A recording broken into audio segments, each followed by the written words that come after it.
So my medicine man's name, to protect the innocent, shall henceforth be known as Willy Wonka, because the man was truly a magician, a wizard, a mobile, deliver to your home provider of ooey gooey goodness.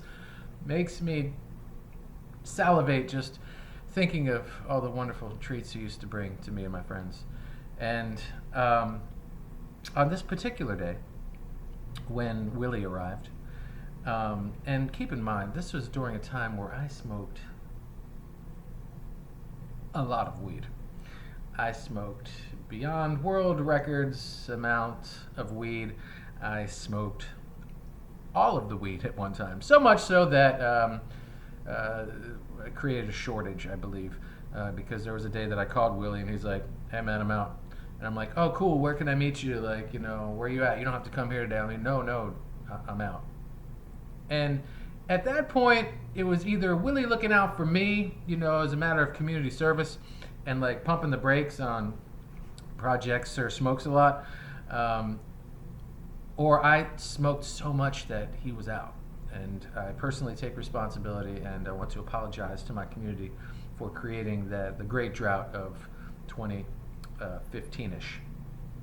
So if you remember making a call to a similar provider of sorts and hearing the news, that was my fault. I was begging for SethRogen to bust in the door at any moment. I loved my friends and I loved smoking with my friends, but I was ready for some next level shit. And Seth never came by. I was praying for SnoopDogg to see me out in the club and be like, "John with a J, come on over for shizzle, manizzle," and throw down with some, in his whisper, cool ass gangster language. Seth would have been equally as fun to kick it with too. I can't do Seth's voice yet, nor can I do Snoop's, but I'll work on those for future bits. But Seth, I'm close to Seth because it's a mix of Yoda meets Grover from Sesame Street meets Louis Armstrong. So if you can imagine those voices together, hanging out with Seth would be a blast. But I'm really just hoping that they show up at any moment because I needed to get my weed game to the next level. That was then. Now it's a different story. Y'all have changed weed over the last 5 years and have done some really interesting, twisted, and cuckoo for Cocoa Puffs shit. But that's for another video, another day. Today we talk about the time when Willy showed up with his treasure trove of delights to choose from. And he always had this cool case, and it was always a different case. And on this side he had this stuff, and on that side he had that stuff. And so Willy would break out, the case, and it'd be like, I'd be like, "What's that?" And he's like, "Oh, that's the Snosberry Banana Split Sundae Kush." Okay. All right. And, ooh, what's that one? Oh, that's Grandpa Joe's Fizzy Lifting Haze. Cool. Ooh, what's that one? That would be the Oompa Loompa Dreams. But be careful. There's always one in the box that comes with a warning, which is really usually the one I gravitate toward, at least at that time. Now it'd be like, okay, I'm going to go play on this side of the street because you motherfuckers are crazy with that THC, 98%, whatever you're doing there with the plants or whatever. I do not approve. Enough is enough and too much is too much. But anyway, off the soapbox. On that day, I wasn't feeling any of those flavors, but I was drawn to one that was nestled in the corner over there, and there was one left, and it had a little tiny label on it, not like the Snosberry Banana Split label, but it said Ogre.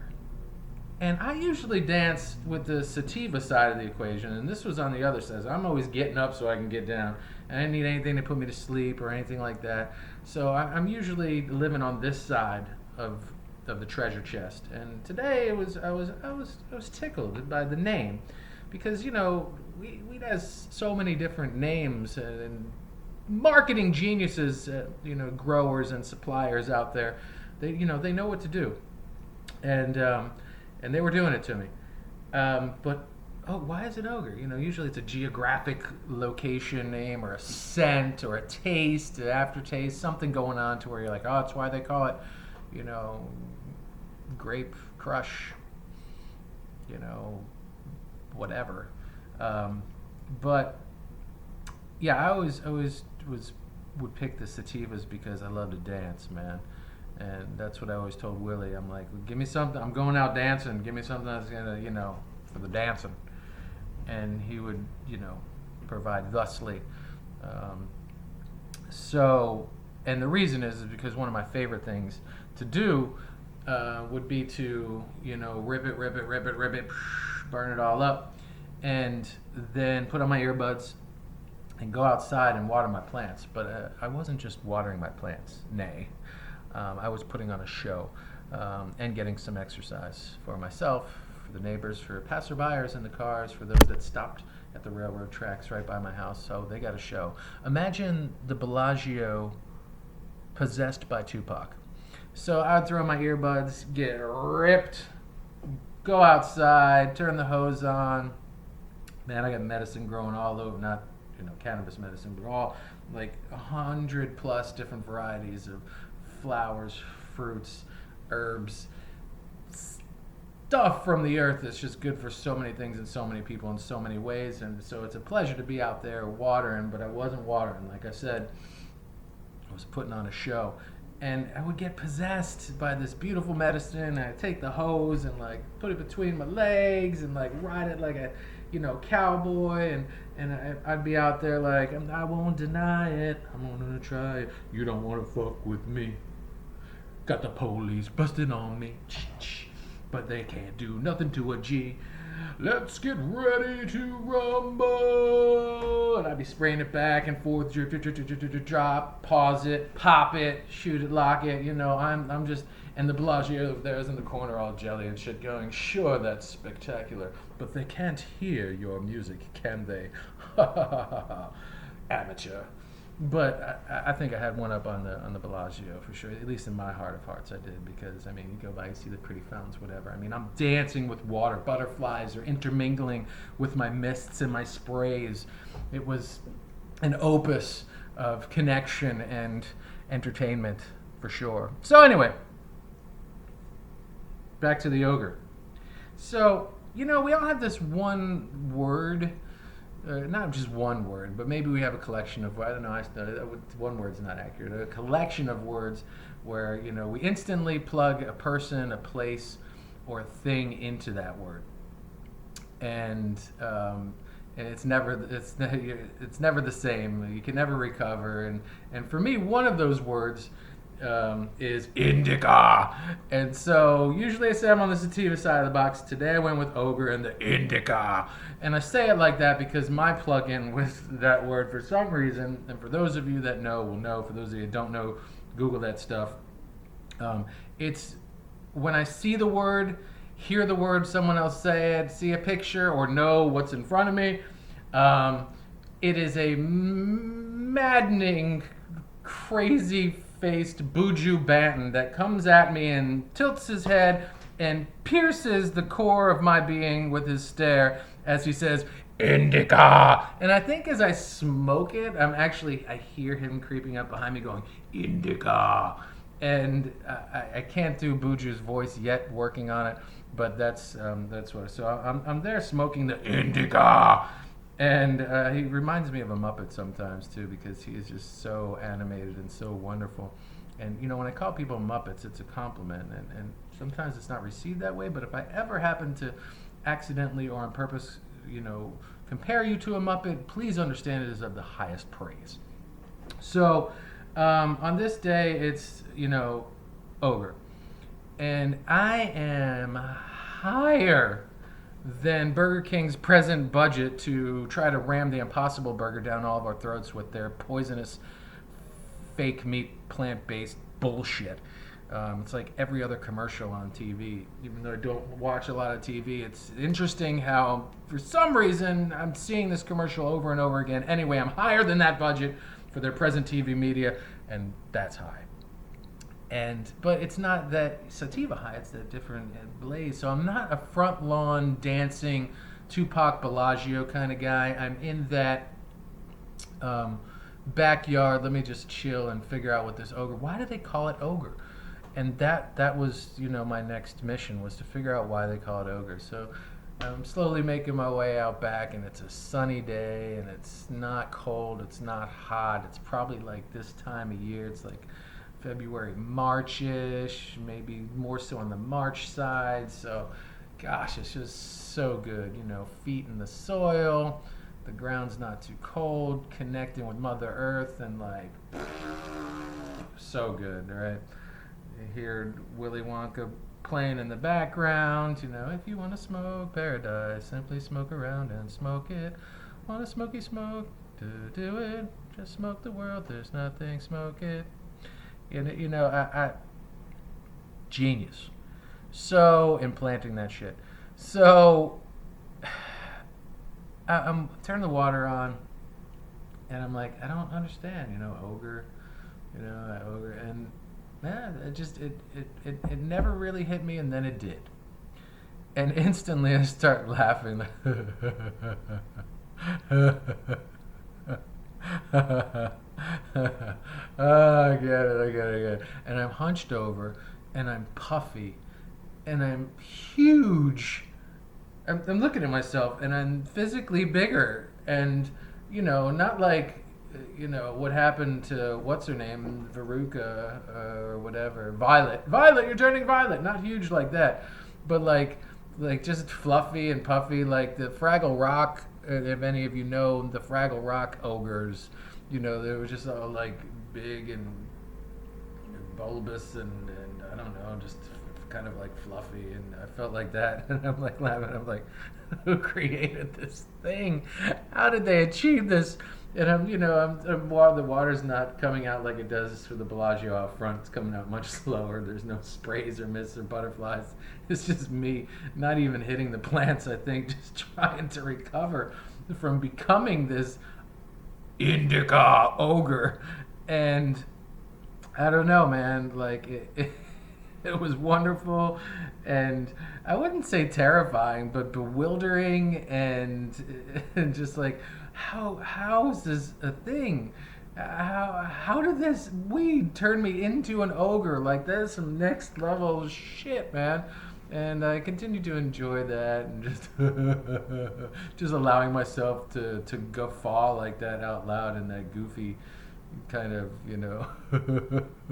because that's all that would come out, man. And it was a blast for sure. But today was an experiment tasked by my daughter to do something under 10 minutes. And we're at 12 minutes and 59. 13 minutes. Didn't do it. So this one I will not be posting. I'm going to be using this one as research and development to needle a bit. Maybe I'll just post it in the future. But needle this bit down a bit and try to get it to 5 minutes, because when you get the stage, someone gives you an open mic, or it gives you some time on a show, whatever it is, Jimmy Kimmel, Jimmy Fallon, one of the Jimmys, whatever, you're not going to get 15 minutes at all. So you got to hit hard, hit fast, I guess. And I'm not good at that yet, because I like to tell stories and dwindle, dwaddle, potato. And so there was more to this story. Oh yeah, I kind of wrap it up with the end and see that, how can I do this all in 5 minutes? It's just got to be bang, bang, bang, bang, like shave. And that's what I'll use this video for, is learning how to shave. But I wanted to bring it back around to, now, because I haven't smoked, flashing forward 5 years later, I am not, if I'm out at the club and I see Snoop, I'm going home. I am not even I'm not trying to, rub shoulders with, the stoner elites. It's not happening. I would tip out goodbye. If, and as much as I, adore Seth and all of his silly dick joking antics and just cool guy-ness and charity hilarity for contributions, I'd be scared to hang out with Seth, man. I saw him recently on a Netflix thing where he hangs out with some chef, and the chef is like, hey man, we're gonna see Vancouver today, and he's like, yeah, it's my hometown, and let's do it, and cool, man. And he's like, so, I hear you get the best weed, man. And he's like, no. And so Seth hands him like a joint, and he's like, look, man, just one hit, just one little hit. That's all you need. We're not going to smoke, so just one little hit. And the guy's like, okay, man. We're like, okay, I get it. You got good weed. That's cool. The guy starts to hit the joint, and I believe before he even exhaled, he's like, dude, I'm so baked. And like, bing, you're baked, you're fried. I don't know if I'm ready for that level of commitment. Like I used to. I was begging for that back in the day, mind you. But man, Snoop shows up with fucking Seth. I'm gonna be in the corner rocking like this, and the next thing you know, the fucking Oompa Loompas are gonna come out and they're gonna go, what do you get when you smoke too much weed? Smoking as much as an elephant needs. Who knows how the rest of the song goes, because I'm running on the road all night long. I don't like the looks of this. Goodbye, bitches, because no, it ain't. So I think that's the way I'll wrap it up, and hopefully I'll have be able to take an entire scene at the end of characters with Indica, Buju, and SnoopDogg hanging out with Willy Wonka and the Oompa Loompas and SethRogen, and create some type of visual, and then just be like, running down the street to the Oompa Loompa song. I think that'd be kind of funny. But all right, that's 16 minutes. I'm gonna listen to that and see what was funny, what was not, and where I can cut things. And scene. LittleJamesFranco, my man Mingus the monkey. Thank you for being with me and supporting me on the shoulders. It's hard to tell which one's the angel and the devil with these two, but I don't know. It's just not even worth saying. So there we go. We're gonna stop the video. Stop the video. Oh, there was a farmer had a John. With a J was his name. O-H-N. Don't forget the J, my friend, and John, what's his name?